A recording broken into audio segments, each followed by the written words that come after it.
사실 유럽은 지금 이 높은 수준의 이 금리 수준이 계속 이어지게 되면은 진짜 경기 침체나 경제 위기가 올 수 있거든요. 신용융자 잔고가 36점 몇 %까지 올랐어요. 꽤 높아요. 이게 저는 30% 초반대로 떨어져 주면 제일 좋고 20%면 나이스고.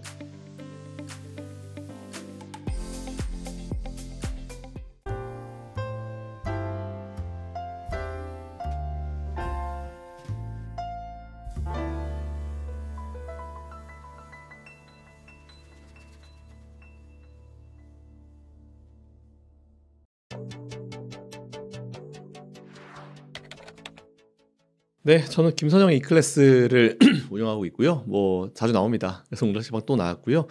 그 사이에 또 바뀐 게 또 어떤 게 있는지 또 같이 살펴보면서 또 최신 자료를 좀 업데이트해보고 또 투자 노하우를 알려드리도록 하겠습니다. 일단 지난주 금요일 날 미국에서 이제 선물오션 동시만기이 있었죠. 새마녀의 날이 지난주 금요일 날 있었는데 그날 이후에 오히려 그동안 시장을 좀 많이 이끌었었던 대형 IT, 대형 기술주들, 뭐 엔비디아를 비롯해서 이런 기업들이 최근에 주가가 좀 조금 빠지고 있습니다. 어저께 같은 경우는 그런 기업 빠지고 오히려 테슬라가 좀 올라가고 이런 상황이 좀 발생을 하고 있는데 일단 뭐 그쪽 먼저 말씀을 좀 드리면 일단 저는 적정 조정이라 생각을 해요. 이게 매번 우리가 투자할 때마다 느끼는 거지만 계속 올라가는, 계속 상승만 하는 종목이 있으면 되게 좋긴 하죠. 근데 그런 종목은 없고요.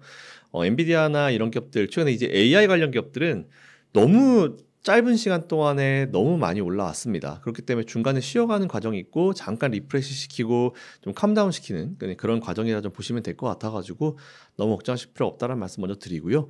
근데 어쨌든 그렇다 하더라도 그런 쪽이 좀 쉬어가니까 우리나라 시장에 영향을 좀 주고 이에 따라서 조금 이제 애매한 분위기가 좀 나오고 있는 것 같아서 되게 뭔가 시원하게 재밌진 않은 것 같아요. 근데 우리나라 지수를 보면은 그렇게 나쁘지는 않거든요. 이게 되게 좋은 것도 아니지만 그래도 나쁘게 보기도 좀 애매해요. 그래서 일단 최근에 이제 코스닥이 그래도 상대적으로 좀 더 안 좋은데 코스닥 같은 경우는 뭐 이런 이제 아무래도 AI 관련주들, 뭐 SK 하이닉스 같은 애들이 어제는 뭐 좀 5% 장막 밀려버리는 이런 상황 발생하니까 이제 대형주들이 그렇게 밀리면 중소형주들은 더 밀리겠죠. 그러다 보니까 이제 물량이 몰리게 되고 좀 하락률이 나오게 되는 것 같은데 뭐 제가 평소에 계속 말씀드렸던 대로 앞으로 시장은 이렇게 변동성이 클 겁니다. 예, 그래서 매일매일 시장을 보면 정말 피곤하고 와 이게 시장이 가는 거야 마는 거야라고 생각하시겠지만 이거를 우리가 이제 시장을 바라볼 때 3개월, 6개월 이렇게 좀 길게 뒤에서 좀 바라보게 되면은 그래도 시장은 계속 우상향할 거다라는 그런 말씀을 드리고. 그러니까 피로도가 좀 높을 거예요. 앞으로는 매일매일 바라보게 된 피로도가 높을 거기 때문에 투자 전략 자체를 정말 길게 가져가거나 정말 짧게 가져가는 전략이 지금은 적절할 것이고 앞으로도 적절할 것이다. 뭐 이 정도로 보시면 될 것 같고요. 시장 전반에 대한 부분은 그냥 쉬어가는 과정이고 오히려 이럴 때 평소에 여러분들이 뭐 이제 좀 지금 올랐다가 이제 밀리고 있는 기업들, 엔비디아를 비롯해서 그런 기업들 쪽으로 투자를 생각해 보실 분들은 오히려 저는 매수의 기회가 좀 좋지 않을까라고 좀 생각하고 있습니다. 그래서 전반적으로 우리나라 시장이든 미국 시장이든 좀 쉬어가는 분위기 가운데 뭔가 트리거가 상승 트리거가 지금 없어가지고 조금 지금 애매하고 좀 붕 떠 있는 느낌이 좀 드는데 오히려 이런 기회를 또 잘 이용해야 됩니다. 나중에 또 올라가고 나서 또 그때 살 걸 이러는 것보다는 지금 이 기회를 좀 잘 이용하셨으면 좋겠다. 뭐 이 정도로 정리하면 될 것 같습니다. 엔비디아요? 엔비디아는 지금 정도. 왜냐하면 지금이 사실 기술적인 이제 흐름의 문제예요. 그러니까 차익 실현이 몰리고 있는 그런 부분이기 때문에 차익 실현이 몰리게 되면 어느 레벨 정도 이하에선 당연히 이제 숏을 걸어놨었던 세력들이 수익이 나는 구조가 나오겠죠. 이게 지금은 되게 계산이 너무 복잡한 시점이어서 오히려 지금은 이렇게 눌릴 때 그냥 좀 떨어지면 좀 더 사야지, 좀 떨어지면 좀 더 사야지 이런 느낌으로 사실 접근해 가는 게 맞습니다. 그래서 지금 뭐 얼마 이하는 무조건 매수 이렇게 딱 선을 그어서 하는 것보다는 오히려 엔비디아는 뭐 누를 때마다 오늘 좀 사고 내일 좀 사고 이런 식으로 하다 보면은 결국은 이제 한 번에 다 사지 않으면 평균 단가가 되게 내려가잖아요. 그렇기 때문에 이제 그렇게 하는 게 사실 엔비디아는 지금 제일 적절하고 대신에 이거는 이제 엔비디아를 지금 투자를 해도 된다, 매수를 해도 된다는 게 기본 전제에 깔려 있기 때문에 너무 막 나는 바닥에서 잡아야지, 뭐 발바닥에서 잡아야지 이런 생각하면은 투자 못 해요.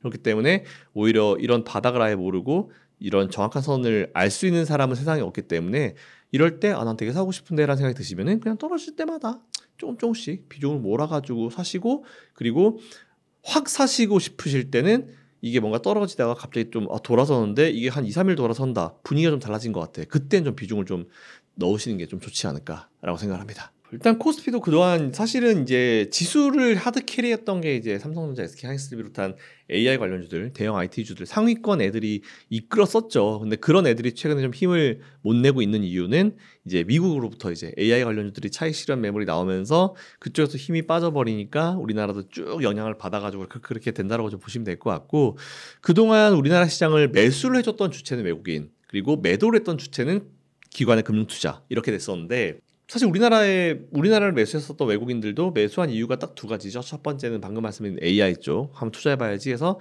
삼성전자, SK하이닉스 위주로 투자가 이제 진행됐고, 두 번째로는 이제 기업 밸류 프로그램에 대한 얘기가 나오면서 매수를 했죠. 일단 1분기는 거의 역사상 최고치 수준의 어떤 매수를 외국인들이 좀 보여줬는데, 조금 아쉬운 건 이제 그런 기업 밸류 프로그램이라는 좋은 걸 시행하지만 한쪽으로는 여전히 이 금투세에 대한 불확실성이 있기 때문에, 뭐 공매도는 내년 3월로 이제 연기가 됐기 때문에 공매도에 대한 거는 걱정을 할 필요가 없을 거고, 사실 공매도가 안 하고 있는 상황에서도 외국인들이 수급이 잘 들어왔기 때문에 공매도는 사실 더 이상 우리가 이제 걱정할 부분은 아닌데, 대신에 이제 이런 전선을 하든지 이런 공매도에 대한 디테일한 어떤 제도적인 부분이 마련이 되고 나서 이제 내년 3월 달까지 아마 마련을 하겠죠. 그래서 내년 3월 달에 제기가 되니까 공매도 문제는 좀 재차가 될 것 같고, 지금 문제는 그건 것 같아요.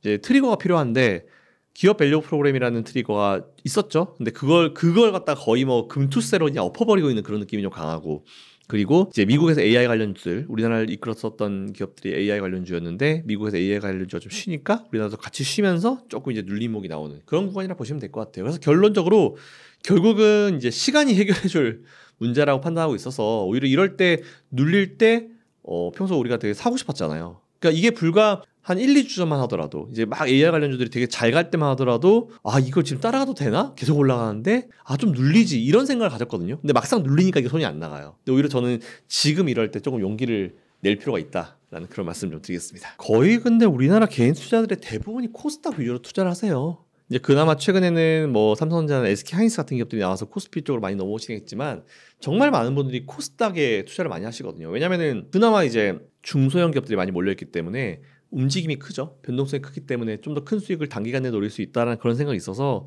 코스닥 쪽으로 투자를 많이 하셔가지고 아마 많은 개인 투자자분들이 지금 되게 힘드신 시점일 겁니다. 하지만 지금 이제 코스닥이 계속 밀려 내려가고 있는 이유는 위에서 이제 대형주들, 이제 AI 대장주들이 좀 밀려버리니까, 기본적으로 이제 이게 위에 대장주들이 한 1, 2% 밀리면은 밑에 애들은 뭐 적어도 2, 3%, 4, 5%씩 밀리거든요. 그러니까 이런 흐름이 며칠째 이어지니까 그런 이슈가 좀 나오지 않았나 싶어요. 그리고 최근에 저도 좀 되게 신경을 많이 쓰고 있는 부분이, 신용융자 잔고, 예탁금 대비해서 신용융자 잔고가 36점 몇 %까지 올라왔어요. 꽤 높아요. 이게 저는 30% 초반대로 떨어져주면 제일 좋고, 20%는 나이스고, 40%가 넘어가면 조정이 나옵니다. 항상. 근데 지금 36%대까지 올라와 있거든요. 신용융자 잔고가 부담스러운 수준이긴 해요. 슬슬 부담스러운 영역에 들어와 있습니다. 그 얘기는 B2가 어느 정도 좀 진행이 됐다라는 그런 쪽으로 생각할 수 있기 때문에 지금 수급적인 부분이 좀 이렇게 좀 부담스러운 상황인 거는 맞는 것 같아요. 이게 좀 이런 부분들이 다 복합적으로 작용하면서 우리나라 시장이 조금 이제 뭔가 상승에 대한 강한 이제 방향 전환이 좀 어려운 것 같은데, 어쨌든 뭐 저는 이것도 시간이 해결해줄 문제라 좀 보고 있어서 뭐 디테일하게 좀 판단해야겠지만, 이제 신용융자 잔고 같은 경우는 사실 저도 이제 개인 유튜브에다가 이제 계속 매일매일 업데이트를 해드리거든요. 신용융자 잔고가 이렇게 됐다 계속 업데이트를 해드리고 있어서, 지금은 이제 신용융자 잔고를 비롯해서 뭐 공매도라든지 아니면 이제 대형 AI주들의 조정으로 인한 영향, 뭐 이 정도까지인 것 같아서 조금은 시간이 필요하지 않을까라고 좀 생각하고 있습니다. 유럽 내려야죠. 왜냐면은 이게 많은 분들이 유럽, 이제 우리가 보통 보면은 미국이 내리면 나머지가 다 따라 내릴 수 있어, 뭐 이런 식으로 생각하잖아요. 근데 유럽이랑 미국은 달라요. 왜냐면 유럽 상황은 안 좋거든요. 유럽의 경제 상황이 그렇게 되게 좋지는 않아요. 그래서 이제 이게 예전에 유럽도 이제 아시겠지만 2010년도 초반에 이제 유럽 재정 위기라는 거를 이제 겪었었던 시기였고, 물론 그 이후부터는 안정을 찾았지만, 사실 유럽은 지금 이 높은 수준의 이 금리 수준이 계속 이어지게 되면은 진짜 경기 침체나 경제 위기가 올 수도 있거든요. 유럽은 이게 더 이어지게 되면은. 그러니까 유럽은 어쨌든 지금 좀 분위기를 살려야 되는 그런 상황이기 때문에 어쩔 수 없이 이제 금리 인하를 먼저 해야 된다고 생각을 합니다. 그리고 유럽은 해야 돼요. 해야 됐기 때문에 하는 거였고, 미국 같은 경우는 최근에 나온 경제 지표들이 조금 애매하게 나오고 있긴 하지만 전반적으로는 경제 지표가 미국의 경제 상황이 괜찮다 이런 식으로 있잖아요. 근데 최근에 한 일주일 내에 나온 경제 지표들은 살짝 꺾이는 느낌이 좀 있어요. 근데 고용 보고서가 이번 주인가? 나오거든요. 그러니까 지금 저는 계속 말씀드렸던 게, 올해 금리 인하 한 번 하게 되면은 12월 할 거고 두 번 하게 되면 7월과 12월 할 거라고 말씀을 드려왔는데 지금은 9월 인하 가능성이 크죠. 게다가 또 두 번 인하 가능성이기 때문에 9월과 12월을 예상을 하고 있는데 저는 최근에 FOMC를 보고도 굳이 제 의견을 바꿀 필요가 있나? 굳이? 라는 그런 생각 사실 되게 많이 듭니다. 그래서 지금도 여전히 7월과 12월 두 번 하게 되면 7월과 12월이고 한 번 하게 되면 12월이라 생각하는 부분인데 만일 일단 최근에 FOMC에 따르면은 의견을 별로 바꿀 필요가 없을 것 같고 이번 주에 나오는 고용 지표가 최근에 경제 지표들이 좀 되게 애매하게 나와주고 있고 뭐 예상치보다 좀 많이 안 좋게 나와주고 있는 상황이기 때문에 고용 관련 지표, 고용 보고서가 좀 많이 꺾이는 식으로 만일 발표가 되면은 이거 진짜 7월 달에 깜짝 인하를 할 수도 있을 것 같거든요. 저는 7월 달 금리 인하 가능성을 저는 낮추지는 않으려고요. 뭐 틀릴 수 있어요. 제가 봤을 때 지금이 뭐 6개월 전 올해 초보다는 훨씬 더 이제 틀릴 가능성이 높아지긴 했습니다. 근데 그렇다 하더라도 저는 굳이 이게 9월로 넘긴다? 9월. 글쎄요. 9월에 인하하면 이게 누구를 위한 인하일까요? 솔직히. 전 지금 연준이 어쨌든 정치적인 액션을 보일 수밖에 없는 그런 상황이라 보고 있기 때문에 9월에 인하면은 다 안 좋아합니다. 바이든도 안 좋아하고요.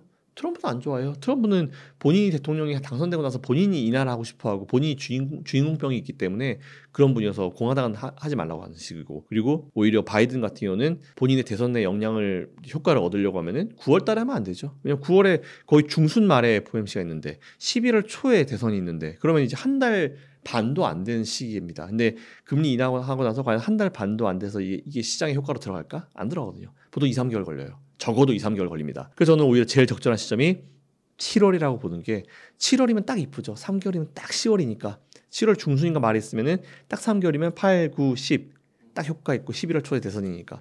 그래서 저는 오히려 정치적으로 하려면은 7월이 제일 적절하다. 그래서 이 7월에 말 되려고 하면은 고용 보고서가 좀 확 꺾이는 이번 주에 아마 발표한 걸 알고 있는데 고용 보고서가 확 꺾이는 느낌으로 나오게 되면은 7월 달에 깜짝 25bp 금리 인하를 할 가능성도 있다라고 좀 보고 있습니다. 결국 달러라는 거는 이제 환율이라는 거는 상대적 개념이기도 하잖아요. 그러니까 달러 인덱스를 구성하는 몇 개의 국가의 화폐가 있습니다. 근데 이제 유럽이 먼저 그렇게 인하를 해버리니까 강달러 확 가버리잖아요. 그러다 보니까 이제 우리나라도 사실은 좀 영향을 받을 수밖에 없죠. 우리나라 시장이 밀리는 이유 강달러도 있네요. 최근에 보니까 그런 분위기인데 이게 좀 뭐라고 해야 될까요? 과도기적인 느낌이에요. 지금은.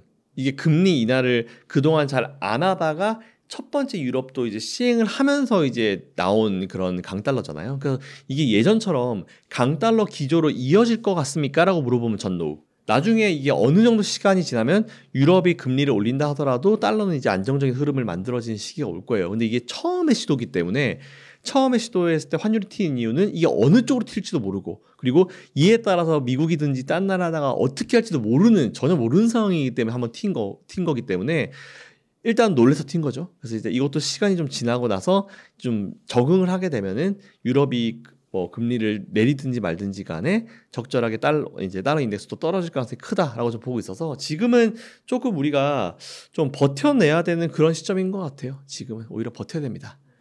뭐 단기적으로 지나갈 문제니까 걱정하실 필요는 없을 것 같고요. 한 번에 쿵이 있을 수 있을 거라고 생각을 해요. 이게 금리 인하가 이제 시장이 과연 금리 인하를 어떻게 받아들일지가 문제인 것 같은데 이제 자료를 한번 보여드리겠습니다. 제가 지난번에도 썼던 자료인데 이게 FF 금리라고 연준의 그 기준금리죠.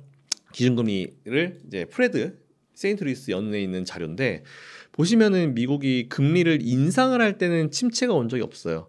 인상하다가 동결 가다가 인하하고 나서 몇 개월 있다가 항상 세로에 이제 쉐이딩 돼 있는 그 부분이 이제 경기 침체 구간이거든요.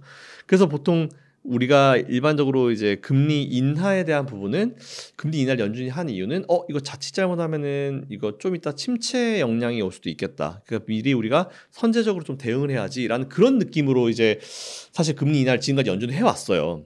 근데 지금 시장은 이제 금리 인하를 통해서 뭔가 빨리 부양책에 대한 부분, 시장을 좀 활성화시키는 그런 부분, 그리고 금리 인하를 해서 어차피 지금 시장을 이끄는 기업들이 이제 대형 이런 기술주들이기 때문에 기술주들은 원래 자금에 대해서 이제 좀 가져오려고 하면은 금리가 낮은 게 낫잖아요.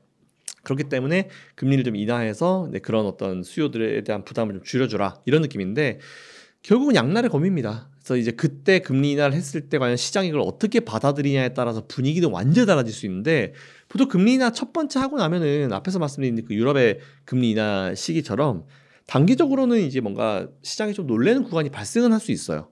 근데 정확하게 말씀드리지만 그런 구간이 발생할 수 있을지 없을지는 모르겠지만 만일 발생하면 그게 투자하시는 여러분들께는 기회가 될 수 있는, 훅 떨어졌을 때 오히려 좀 더 낮은 가격에서 매수할 수 있는 기회가 될 것이다 라는 그런 말씀을 드리고, 이번에 만일 뭐 경기 침체나 뭐 이런 걸 물어보신다고 하면은 전 되게 얇게 지나갈 가능성이 크다고 봐요. 코로나 때처럼 길게 될 것 같지는 않거든요. 단기간 내에 이제 지날 가능성이 크고, 워낙 지금 전반적인 경제 상황 자체가 괜찮기 때문에 그렇게 길게 갈 것 같지는 않아요. 제가 봤을 땐 지금 상황, 뭐 물론 이제 또 바뀔 수 있습니다. 한 달, 두 달 후에 바뀔 수 있지만 지금 상황만 놓고 보면은 그렇게 크게 가능성이 높지 않다고 보고 있기 때문에 올 하반기에 대한 뷰는 저는 긍정적으로 보고 있고, 대신에 엔비디아처럼 이제 지수도, 아니면 여러분이 가지고 계신 종목도 지수가 눌릴 때마다 오히려 좀 더 추가 매수를 해서 이제 늘려가실 수 있는 그런 전략이 전 하반기도 유효하다라는 말씀드리겠습니다. 저는 일단 2차전지 과감하죠. 2차전지 제가 웅달 책방에서 예전에 22년도였을까요? 그때 당시에 제가 미국 시장 되게 안 좋고 조정 확 나올 때 엔비디아를 얘기한 적이 있었습니다. 그래서 그때 분위기 되게 안 좋았거든요. 제가 얼마 전에 다시 그 영상을 찾아가지고 리플을 봤는데 안 좋더라고요. 참 안 좋았더라고요. 뭐 이제 얼굴 기억하겠다 뭐 이런 식으로 이제 얘기를 한 분도 이제 리플에 있었는데, 시장이랑 투자랑 결국 그런 것 같아요. 이제 그때 당시에 모든 사람이 관심 있어하는 종목에 들어가게 되면은 뭐 수익은 낼 수 있겠지만 그 업사이드가 높지 않을 것이고, 오히려 반대로 아무도 관심 없는데 오히려 미래에 대한 어떤 성장성이 다 보장되어 있고 2차 전지처럼 지금 잠깐 쉬어가는, 캐즘으로 인해서 잠깐 쉬어가는 이런 업종을 어렵지만 지금 상황에서 매수를 해놓으면은 당연히 그 기대 수익이 올라갈 수밖에 없을 것 같습니다. 그래서 저는 오히려 2차 전지는 2025년도 내년이 되게 중요하다 봐요. 그리고 미국이 이미 슈퍼 301조 같은 걸 걸고, 유럽도 지금 중국과 이제 협의를 한다고 하죠. 이제 세율에 대한 부분을 협의를 한다고 하는데, 오히려 그런 부분들 때문에 제가 봤을 때는 이제 이런 것들이 끝나게 되면 2차 전지의 제2차 붐이 나오지 않을까라고 생각되고 있어서, 지금 뭐 매수하는 업종 중에 뭐가 좋습니까? 오르지 않은 종목, 아니면 이제 원래 핫했는데 좀 조정이 좀 깊이 있다가 아직까지 정신 못 차리고 있는 업종, 2차 전지. 일단 2차 전지가 저는 원톱, 지금 현재로 봤을 때는.